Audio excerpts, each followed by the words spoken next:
undergarments in your diseased fantasies? Do such whimsies allow you to escape your nauseous existence and your ignominious fate? For your fate is this. I, Asnaf, silver kitten of deceit, shall cut you into narrow strips and stretch your entrails into a thin twine and then string a guitar with them. And then I will play your second least favorite song on that guitar, for to play your least favorite song would be too good for you, and frankly a bit much. I have spoken! Fiona was enraged. I'm going to rip off your fingernails, Asnaf, and feed them back to you in a spicy gumbo of your own blood. I'm going to eat your children, countered Joe. I don't care if you don't have any yet. When you're in the labor, I'll be waiting outside the delivery room with a knife and a fork. I'm going to tear out your intestines, foamed Fiona. Then I'm going to make a rodeo lariat out of those intestines, then lasso you with your own intestines, and then hang you with your own intestines. I'm going to cut off all your fingers, shouted Joe. Then I'm going to cut off your mother's fingers, your father's fingers, the fingers of everyone you love. And then I'm going to build hundreds of doll houses out of those severed fingers. Then I'm going to put rats in those doll houses. And then after the rats get comfortable, I will kill all the rats. And then I will burn down the city and kill you with a diamond dagger plunged deep in your dark, unholy, malformed, unnatural, godless, nauseating, cancerous, wretched, crap-spackled heart. I have spoken! The crowd roared and screamed and stamped their feet in glee. Avaunt, said Fiona. Hark, said Joe. Fie, said Fiona. Alack, said Joe. Egad, said Fiona. Forsooth, said Joe. Ah, said Fiona, and jumped onto her ostrich. Joe swung her leg over Ethelred. The ostrich sprang to its feet. Fiona reared back and launched into the arena, climbing toward Joe. Ethelred scampered back, spun, and charged into the air, diving toward Fiona. Joe brandished her lance, flicked the trigger so that fire blossomed out on either side and spun it around. Fiona flipped her flaming lance back and forth, the flames zigzagging blindingly. Then they were on top of each other, clashing and scrabbling in midair as their ostriches shrieked and clawed. Everything went black, and I will stop there.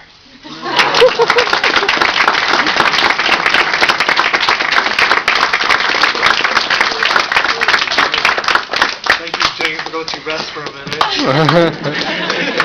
That could be a workout. Market that. Thank you all very much. We're going to talk for a little bit, and then, like the last 20 minutes, I will open up the floor for questions you might have for any of the writers. Well, the first question I'd like to ask all of you is, this is an alumni from the JET program. How did the JET program affect this work, your work, and your desire to be a writer, and also possibly the work that you've written?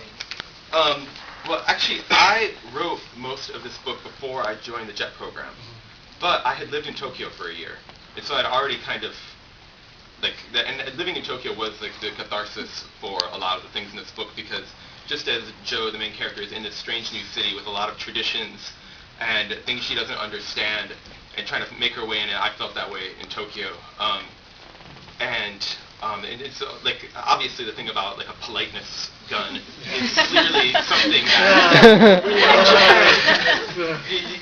I mean, politeness is such a thing that in America that it's not as elaborate, and so that was definitely inspired by that. But just in a broader sense, being in a place that has traditions that are thousands of years old, and I wanted to make a fantasy world that kind of was like that, because in America we don't have those kind of traditions, and I think we miss out on a lot. And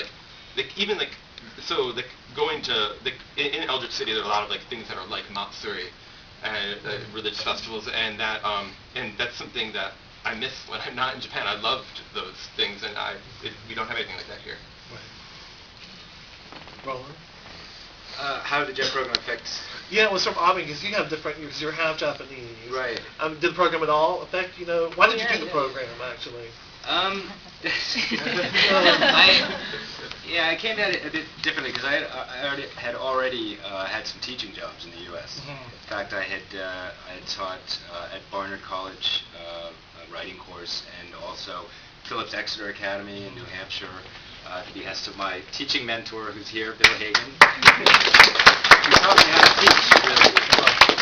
So I taught before, but I had a commission from Francis and Sophia Coppola of Zoetrope, Zoetrope is their production company and the name of their literary magazine, to write a treatment, in other words, a story treatment or novella that took place in Japan, that involved an American going to Japan. And I think they thought that I went to Japan all the time, and I didn't at that point. So I thought I should go to Japan to write this treatment. You know, they're going to pay me. They commissioned it. And the JET program seemed like a great way to go and to be a part of the culture, not just sit on the fringe, but to have colleagues in the teaching room, as you guys know, if you're teaching over there, to get to know students, you know, to get to communicate and so on. And really, and I know people have different kinds of experiences on the program. It's a huge program, by the way, that if you don't know about the JET program, that thousands of people come over to Japan from other countries to teach there. But for me, it really was a great entry point into the broader culture, not just having dinners with my family in Japan, which is wonderful, but actually going to students' homes and meeting people outside of the school, meeting colleagues, spending time after work at an izakaya, talking about Japanese life and Japanese culture. So I would say it was absolutely instrumental. And then I learned, of course, that most young Japanese had no idea that there were people in the United States who were crazy about anime and manga. And that gap was really extraordinary to me and became something I wanted to write about, both as a fiction writer and as a nonfiction writer. The fact that there was this passion for Japanese design and art and culture outside of Japan that there are relatively few Japanese, I think even now, are that keenly aware of. That the hunger is there and the respect and the admiration far beyond the archipelago. So I'd say it was instrumental. It was really important. I think for me it was more from a language point of view. I was teaching ESL before I went on the JET program. I was teaching in a college in Toronto, and then I thought, I'm teaching ESL and I'm in Toronto. Why don't I use this to see the world? Right. So I seriously got into teaching English, and in, I don't know if it's the same in the States, but in Canada there's a cutoff about early 70s, 1972, and if you went to school before then, you didn't learn discrete grammar rules, or they stopped teaching. So if you went through the schooling system, as I did, after 1972, that was never taught to you. So I really sort of boned up before I went on the JET program, because I wanted to make it as professional as possible. So I did a TESOL certification, which is one of the most rigorous TESOL certifications. For some reason, in Ontario, they decided recently that they would make the most rigorous qualifications for ESL teachers in the world. So you had to teach for 300 hours before you could teach professionally.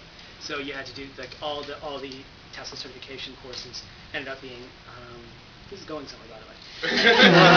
all the TESOL certification courses included a very robust practicum element, as well as all the learning about English, and so that opened my eyes to English language. And one aspect of English that I didn't realize that languages were based on, they're like time-stressed languages. So English is a time-stressed language, whereas conversely Chinese is a tone-stressed language. Mm-hmm. And the time stress means that English and other time-stressed languages are ideal for rhyming verse, for rhyming accentual verse, the verse that I wrote Zoku-Mizu in.